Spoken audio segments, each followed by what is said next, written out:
In North Yorkshire, England, 26 white geodesic spheres rise from a stretch of moorland that British Ordnance Survey maps have labeled farmland for 50 years. Each sphere measures roughly 25 meters in diameter.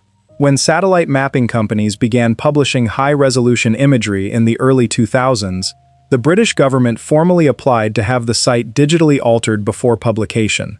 The spheres were blurred into soft shapes without definition. The access roads were removed. The request was granted. That is the least complete erasure on this list. 7 places, each one removed from the record more thoroughly than the one before. The effort required to maintain that removal scales from a single digital manipulation request to legislation making it a criminal offense for citizens to discuss what lies inside. And by the end of this list, you will reach a facility in the Israeli desert that appeared on every official map as a textile research center for 28 consecutive years. When one technician photographed its warhead assembly chambers and brought the photographs to a London newspaper, he was lured to Rome, sedated, transported to Israel, and sentenced to 18 years in prison. 11 of those years he spent in solitary confinement.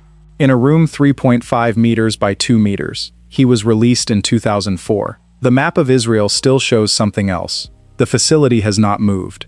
The site in Yorkshire is where we begin. Each place after it required more from its government to keep invisible.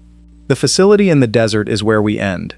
It is the most precisely sustained erasure on this list, and it cost one man nearly everything he had.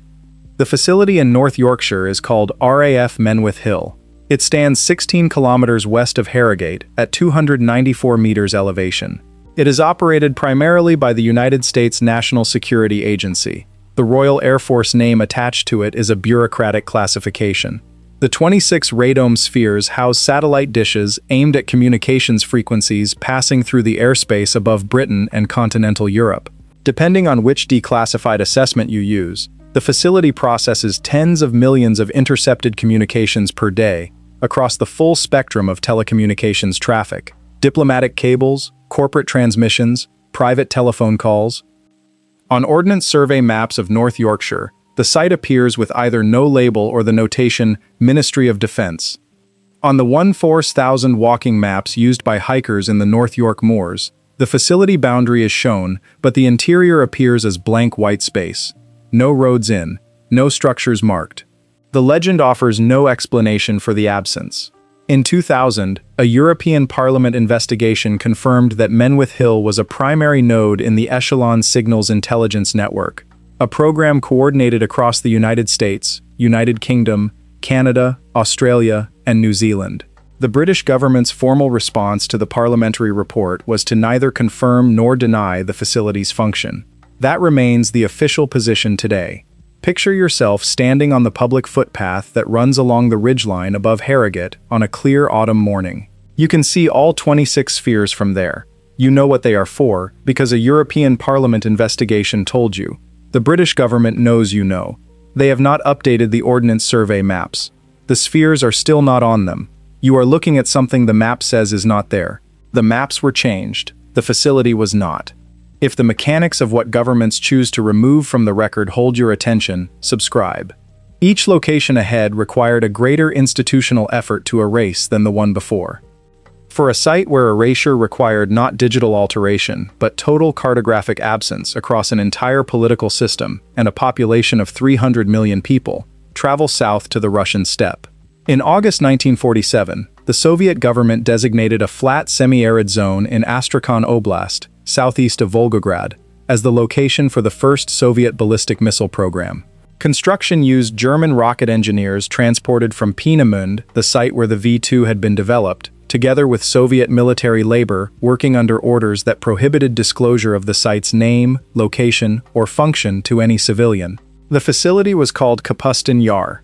On every Soviet civilian map issued between 1947 and 1991, that zone of Astrakhan Oblast was blank, not labeled as restricted, not marked as military, blank. No road with a named destination, no town. The nearby support settlement of Zhitkur, which housed engineers and their families, did not appear in the Soviet population census, in any telephone directory, or on any regional map. Access required a security document that most Soviet citizens did not know existed. In June 1948, Soviet military radar operators tracking a test missile above the range reported an anomalous contact. An aerial object approximately 60 meters in diameter flew a course parallel to the rocket, descended alongside it, and then departed. Soviet military records, portions of which were partially released after 1991, show that an intercept order was issued. A MiG-15 was scrambled. The pilot reported visual contact with a structured object before losing it at altitude. His debriefing was classified at the highest military secrecy level then available. The incident did not appear in any public Soviet document for 43 years. Kapustin Yar remains an active Russian military test facility today. The full list of systems tested there is still classified.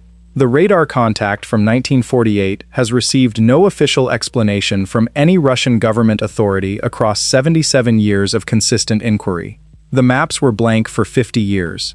Some of the questions from those years remain blank too. 40 kilometers southwest of Alice Springs, in the Red Flat Desert of Australia's Northern Territory, there is a facility jointly operated by the Australian government, the Central Intelligence Agency, and the National Security Agency of the United States. Its official name is the Joint Defense Facility Pine Gap. On maps of the Northern Territory published before the late 1990s, it appeared as a satellite research station. That description is technically accurate and practically meaningless. Pine Gap processes data from geosynchronous surveillance satellites positioned over Asia, the Middle East, and Russia. The signals it generates feed directly into the Five Eyes intelligence partnership. Data processed at Pine Gap has informed military targeting decisions in operations whose scope the Australian public was not informed of at the time they occurred.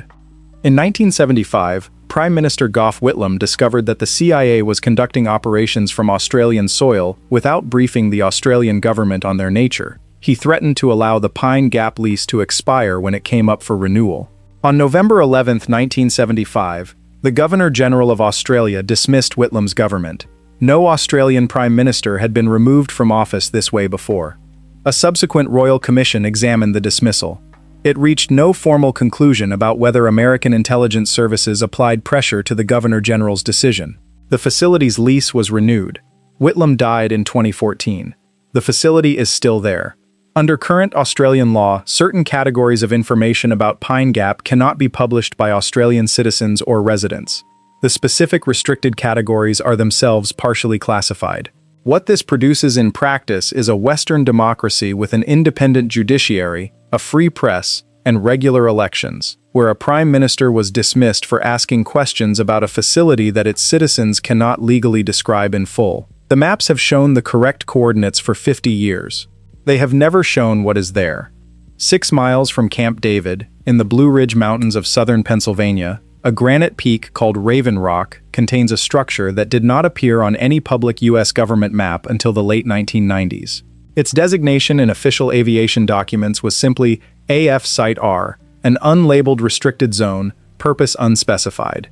The structure beneath the mountain is a secondary Pentagon, a place where the United States government continues to function after Washington has been destroyed by nuclear weapons.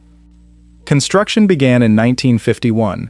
Workers drove into the mountains each morning and signed agreements prohibiting disclosure of their exact destination to anyone, including family members. Some described their work location to their wives as a base and gave no further detail. The mountain was selected because granite of this type absorbs blast waves differently than softer rock, and because the location falls outside the projected lethal radius of a Soviet nuclear strike on Washington as calculated at the time. Site R has its own power generation, its own water reservoir cut inside the mountain, its own medical facilities, sleeping quarters, and communications infrastructure that functions independently of external networks. The number of personnel it can sustain, and for how long, does not appear in any public document. On September 11, 2001, when American continuity protocols activated, Vice President Cheney and other senior officials were evacuated to secure undisclosed locations. One of those locations was Site R. A portion of the executive branch of the United States government spent time inside a mountain in Pennsylvania that morning, while the rest of the country watched smoke rise from Washington on television. This was not confirmed publicly until years later. The mountain appeared on every map. What was inside it did not. The maps were changed, the facility was not. Site R required only that a government decline to publish its own facility in its own maps. What comes next required something harder: that a government deny the existence of something being experienced, at that moment, by tens of thousands of its own citizens. In the mountainous terrain of North Hamgyong Province, near the city of Hoeryong in northeastern North Korea, there is a political prisoner camp that the government of North Korea has not acknowledged in any official map, document, or public statement since its establishment. It is referred to in external analyses as Camp 22, or Kwanli-so No. 22. Defector testimony and satellite imagery analysis produced estimates that the camp at its peak held between 30,000 and 50,000 people. The facility covers approximately 440 square kilometers, roughly the area of Seoul. Satellite images taken at different points between 2000 and 2012 showed large agricultural fields, factory buildings, and dense residential blocks. The structures housing prisoners were identifiable by the density of access roads and the pattern of guard installations. No civilian North Korean settlement of equivalent size carries that infrastructure pattern. Prisoners at Camp 22 were not there because they had committed an offense their government acknowledged as illegal. Many were there because a parent or grandparent had been accused of political disloyalty. North Korean internal policy documents, some recovered by human rights organizations through defector retrieval, describe a system in which 3 generations of a family can be imprisoned for the act of one member. This is not stated law, it is operating practice. In 2012, satellite imagery showed significant reduction in visible activity at the Hoeryong site. The North Korean government's position is that no camp exists, has ever existed, and that the question itself is fabricated by foreign adversaries. The maps of North Korea have never shown Camp 22. They still do not. One camp of researchers argues the reduction in satellite visible activity reflects genuine closure, driven at least in part by international attention. The other argues that a facility holding tens of thousands of people does not close. It relocates, disperses, or reduces its surface profile. Write your answer below. The satellite images are public. The North Korean government's response to them is also public. The two have not converged in 40 years. In 1943, the United States Army Corps of Engineers began acquiring 1,500 square kilometers of scrubland along the Columbia River in south-central Washington state. The acquisition documents described the purpose as war manufacturing activities. No specification of what was being manufactured. 12,000 residents of the towns of Richland, White Bluffs, and Hanford were given 30 days to leave. No appeal was permitted. The land was federally condemned. The facility built there produced plutonium. It produced the plutonium used in the Trinity test device and in the bomb released over Nagasaki on August 9, 1945. For the first years of operation, workers recruited from farming communities in Washington, Idaho, and Oregon were told they were contributing to the war effort in a manufacturing capacity. They were issued dosimeters. They were not told what the dosimeters measured, what the numbers indicated, or what a reading in the danger range would mean. Some never learned what they had been standing next to. Between 1944 and 1987, 9 nuclear reactors operated at Hanford. During those years, radioactive materials were released into the Columbia River, the soil and the air, in amounts that were not disclosed to state health authorities, to regional physicians treating patients near the site, or to the public. In 1986, the Department of Energy released 19,000 pages of previously classified records under Freedom of Information requests. Among them, documentation of deliberate atmospheric releases of radioactive iodine-131, conducted in December 1949 as an experiment to test detection equipment. The civilian population was not informed. The experiment was codenamed Green Run. The records had been classified for 37 years. Hanford is now the largest nuclear remediation project in United States history. 177 underground storage tanks contain 212 million liters of high-level radioactive and chemical waste. Some are leaking. Cleanup is projected to continue until at least 2077. The maps of Washington state now show the Hanford Reservation accurately. They did not always. The maps were changed. The facility was not. In the Negev Desert, 13 kilometers southeast of the city of Dimona in southern Israel, there is a facility that the Israeli government has not officially confirmed as a nuclear weapons production site in 68 years of its continuous operation. It is called the Negev Nuclear Research Center. It is the most precisely documented and longest sustained erasure of a facility's function, from official maps in the post-war world. Construction began in 1958. The bilateral agreement that supplied the reactor technology was signed with France. The French government was told the reactor was for peaceful research. When American inspectors arrived in the early 1960s, they were shown a facility that the maps identified as a textile research station. The reactor building contained a false wall. Access to the lower floors, where plutonium separation equipment was installed, ran through an elevator that did not appear on the floor plans provided to the inspectors. They did not find the elevator. They were not shown it. They filed their reports. President Kennedy wrote to Prime Minister Ben-Gurion in 1963, requesting more thorough and regular inspections. Ben-Gurion's response defended Israel's right to peaceful nuclear research. Kennedy was assassinated that November, before a formal inspection protocol was established. The subsequent administration did not press the matter with the same consistency. In the American government's classified satellite photography program, Corona, high-resolution imagery of Dimona was captured beginning in 1960. The imagery was not published. Israel applied diplomatic pressure for it to remain classified. The United States conceded. The photographs sat in archives for decades, accurate, invisible. In September 1986, a nuclear technician named Mordechai Vanunu photographed the interior of the facility over several weeks. 60 photographs. He brought them to the Sunday Times of London. The photographs showed plutonium storage chambers, warhead assembly areas, and equipment at a scale indicating weapons production capacity far beyond any civilian research program. The Sunday Times published them on October 5, 1986. Within days, Vanunu was approached in London by an Israeli intelligence officer using a false identity. She invited him to Rome. He went. He was sedated there, transported to Israel by boat, tried behind closed doors, sentenced to 18 years. 11 of those years he spent in solitary confinement. A room 3.5 meters by 2 meters, a bed, a toilet, a window that opened into a sealed concrete shaft, not outside, he read. He converted to Christianity, he wrote. No one outside came in, he did not go outside. For 11 years. He was released in 2004. He remained prohibited from leaving Israel, from speaking with foreign nationals, from approaching airports or seaports. He has been rearrested multiple times for speaking with foreign journalists in violation of those conditions. His estimate of Israeli nuclear production capacity, based on what he personally documented in the 1980s, is between 100 and 200 operational warheads. The Israeli government has never confirmed or denied this figure. It has never confirmed that the facility at Dimona produces weapons. The map of Israel shows the Negev Nuclear Research Center at its correct coordinates. It does not say what the facility makes. It never has. A man spent 11 years in a room smaller than most people's bathrooms for taking a photograph of the answer. The maps were changed. They still are.